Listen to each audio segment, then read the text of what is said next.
வேடசந்தூர் தெற்கு ஒன்றியம் சார்பில் ஒன்றிய அரசை கண்டித்து கோவிலூரில் ஆர்ப்பாட்டம் நடைபெற்றது.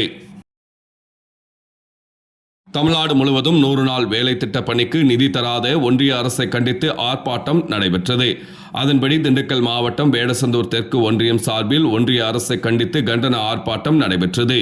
இந்நிகழ்ச்சிக்கு தெற்கு ஒன்றிய செயலாளர் வீரா ST சுவாமிநாதன் தலைமை தாங்கி கண்டன உரையாற்றினார். இந்நிகழ்ச்சியில் மாவட்ட பிரதிநிதி பாலு, ஒன்றிய அவைத்தலைவர் சுப்பிரமணி, ஊராட்சி செயலாளர் முருகேசன், கிளை செயலாளர் திருமுருகன், தொண்டரணி செந்தில் போன்ற கட்சி நிர்வாகிகள், தொண்டர்கள் என 300க்கும் மேற்பட்டோர் கலந்து கொண்டனர்.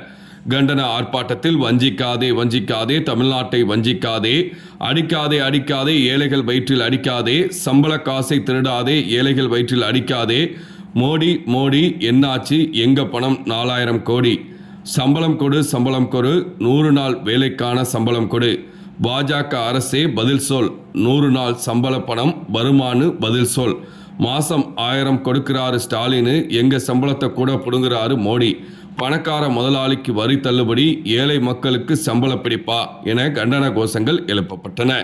மேலும் தமிழ்நாட்டின் நலன்களையும் எதிர்காலத்தையும் யாருக்காகவும் எதற்காகவும் விட்டுத்தர மாட்டோம், தமிழ்நாட்டின் உரிமைகளுக்காக ஒன்றுபட்டு போராடுவோம், தமிழ்நாடு போராடும், தமிழ்நாடு வெல்லும் என உறுதிமொழி எடுத்துக்கொண்டனர்.